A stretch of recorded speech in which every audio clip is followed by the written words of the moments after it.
you have this instruction board at the back of each biker. Yes. Can you explain further what are the key things that our consumers should know? Okay, so for us, we believe that safety is not just in the hands of the biker, it's also in the hands of the customer. So we've been running something called a co-rider campaign, where we want to try and educate passengers that they are also in charge of their safety on the bike. Co-rider, that they're also responsible for their own safety. Correct. Good. Right, because on a bike, what's important is to make sure that you stay balanced. That's first and foremost. And so this passenger card basically gives us tips on how to ride. So firstly, how to ride, the most important thing is to wear your helmet and to strap it on. So you'll be surprised the number of people who have helmets for bar on, or like they put it on but they don't bother to strap it. But that is the most important safety equipment on a motorcycle to save your life, right? Secondly, to make sure to mount on the left side because the pipe is on the right side.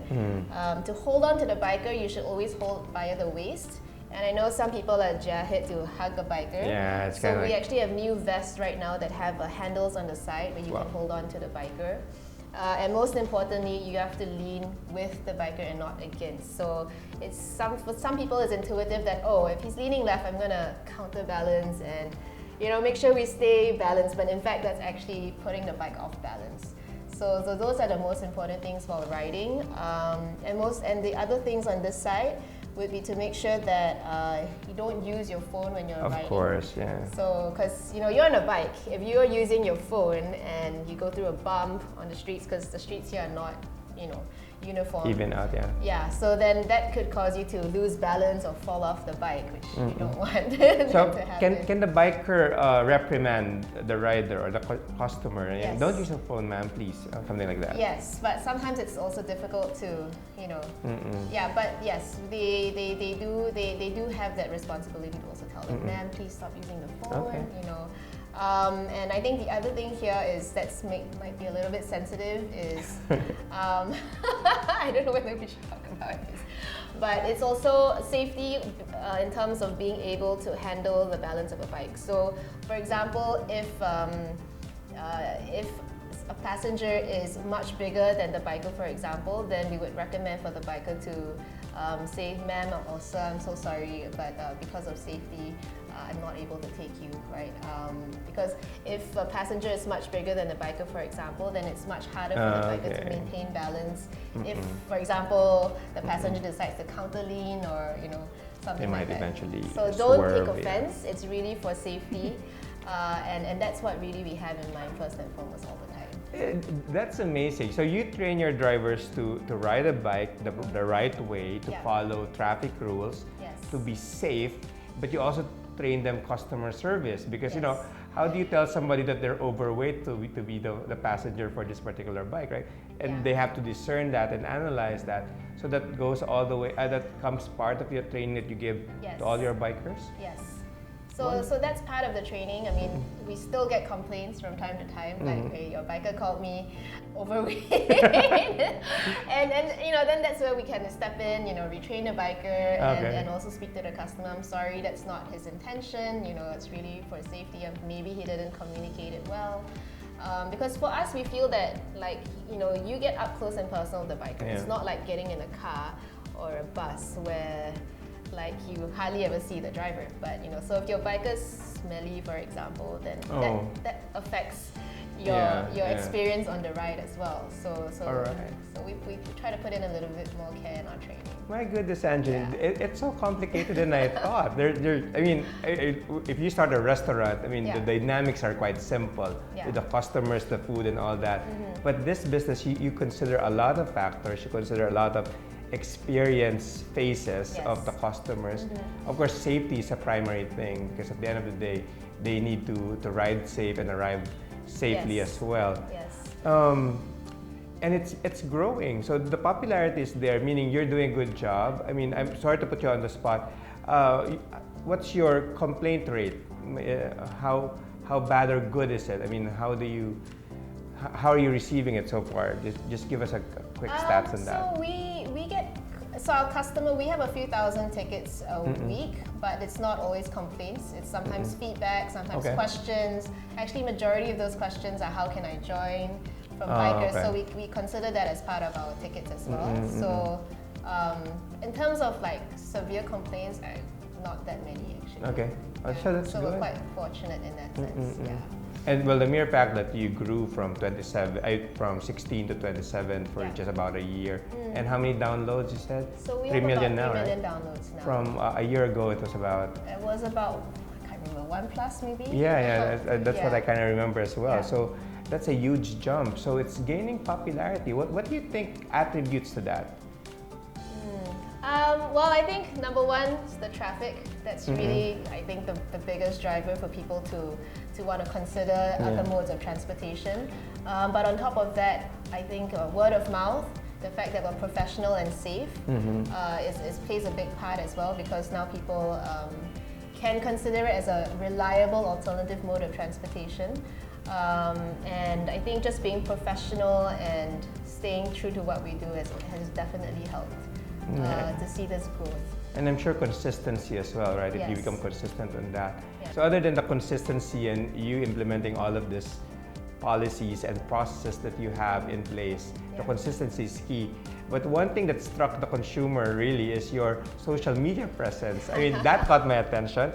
What can you say about how you're doing your social media promotions? So I think our social media is very unique because we have a persona that's very playful, but we tell it as it is. And I think that's something that's endeared a lot of people who follow our social media to us, because we are not afraid to make fun of ourselves. We're not afraid to make fun of situations that could be, maybe a little bit more sensitive. But really, I think that's something that that is part of the charm and success for us. Right? Like recently, I love the video that you came out for Heroes Day. Like I think the point was this heroes needed saving as well. So that's do you come up with those ideas as you go on and interact with people? So I mean, that idea kind of came about because we actually have a lot of testimonials from customers who tell us that, like, wow, because of Angkas, I was now able to, make my flight. I was now able to get to my mother's deathbed before she passed away. These kinds of stories. I was able to make the birth of my child on time. So these are kinds of stories that we hear on a daily basis, and we thought that National Heroes Day would be a great day to kind of be an homage for the drivers and the people that they help every day. So, what's the best testimonial that you've received so far? The best testimonial? I don't think I have a best testimonial, but the testimonial that makes me the happiest is to hear that a lot of people tried for the first time and they were pleasantly surprised, and they had a safe and comfortable ride. And this is something that they'll definitely do again. So that's actually what I hear most of, and that's what I like hearing. Which of your ads is to you the most witty? The most witty? I don't know. So I know there's a lot. I can say some things right now, but which ones you felt was creatively done? The one that I like the most really is the Angkas music video. Really? So, I mean, I don't know if you know, but the Angkas music video actually came about because the song was written by one of our bikers. And they had given it to us, and it was playing non-stop in the office, and it was so catchy. And finally I was like, you know what, we should make a music video because this song is awesome and we should produce it. So that's how it came about, and the video as well was very tongue-in-cheek. So that's something that I think we enjoyed a lot, and the bikers themselves were very involved in it. You see all of them are real bikers in the video. So I think that was a very nice community engagement with us and the bikers to come up with this product. So that's something that I really enjoyed. I have a lot of friends who are fans of yours because you started, fans of Angkas to begin with, and when they discovered that there's this woman from Singapore started all that, they consider Angkas as a savior to a lot of their commuting woes and problems. How do you see Angkas moving forward? I mean, what are the expansions, growth, innovations that you would like to do? I think for us, our main concern is safety, and we also want to make sure that we're able to bring this service to as many people as needed in the Philippines. So not just maybe in Metro Manila, but other cities as well. Even cities that have traffic or cities that have a lack of alternative transportation. So for example, we've been asked by some cities that, for example, don't have like PUVs at night. So past like 7 p.m. it's going to be impossible for you to get from one place to another. So those are also cities that have been asking us to come in to help to run the service, and as well. For us, we want to make sure that we're also able to train as many bikers as possible. So there are actually 18 million motorcycle drivers in this country right now, and that's growing. Right, 12 million of these bikes are unregistered. Yeah, I know. You told me a while ago. So it's kind of so a we shame of that. want to make sure as many people are able to gain access to training and education to save lives and ride responsibly on the roads. You actually have a big role in molding one sector of this society, particularly the motorbikers. Because if you could do that, I mean, just imagine how many bikers would be safe drivers, safe bikers, and adhere to traffic laws and rules. Do you see that as an advocacy altogether? Oh, definitely. Yeah, it's we're working with the government now, which is great, and we're also putting out a lot of video materials to get out there. And I feel like as we get more established and we go to different cities, that's something that we'll also be able to do to spread more of the training and ideas of safety and responsible riding. In fact, we already do partnerships with LGUs to train bikers even if they're not going to join Angkas, or even corporations who have bikers and they're like, hey, can you please train them so we can reduce the number of accidents that they have. So that's something that we do for free as a CSR. Wonderful. Yeah. Well, thank you for doing that. It's amazing to know. Yeah. Do you consider Angkas as a disruptive innovation in the country? Do I consider? I mean, it's disruptive in the sense that it's something that we had to go through a lot of pain to get to where we are today. You've been disrupted just to go through those processes. I mean, we've disrupted, I guess, habal, right? Which is something that we've worked very hard to professionalize. Yeah, and the challenges that we've been through the last 3 years, the ups and downs. Google if you're not sure. But I'm very happy that we've been able to gain a lot of acceptance, because to me, disruption is changing mindsets. So in the past, women couldn't vote. Right, and in the past, people thought cars were devil wagons, right? They were like, so there's a lot of mindset changing for the betterment of a process or a way of doing things, and I think that's something that we've been through still and is still going through. But hopefully, there's going to be some light at the end of the tunnel with this pilot that we have with the government. Yeah. Thank you for saying that. I mean, I would like to end with that note. I mean, changing mindsets, and definitely Angkas.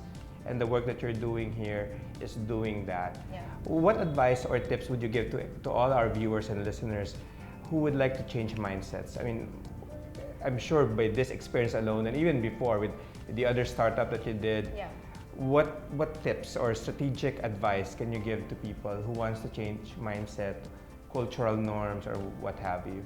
I would say that number one, believe in what you're doing and know why you're doing it, and take one problem as it comes. I mean, a lot of people ask me like, if you knew you're going to go through all of that, would you have still done it? But honestly, to me, we were just overcoming one hurdle at a time. And to be honest, it's also to put yourselves in the shoes of other people, to really understand where they are coming from, and then approaching it from that point of view. Because initially, when I first started Angkas, it was like a no-brainer, right? I mean, we're cheaper, we're safer, we're more reliable. We're getting people to their destinations on time in a way that they never imagined possible. So why were people upset at us, right? But then I had to kind of take a step back and look at where different stakeholders were coming from, and then addressing each of their concerns one by one. I think that really helps to change mindsets and to do it in a way that maybe is not traditional. So I think the last thing I have to say is that something that's very obvious to you may not be obvious to other people. 3 years in, some people still don't think we have insurance, which is something we had from day one, and we repeatedly tell people over and over and over again. So I learned that telling people things one time, 2 times, 3 times doesn't work. So you need to try to get that information across in as many creative ways as possible, and just keep going. So that's the only way to change mindsets. It's just one step at a time. Wonderful. Very well said. Well, thank you so much for joining us in today's show. Yes. On behalf of all the commuters out there, we are grateful for Angkas. Thank you so much, Angeline. Thank you.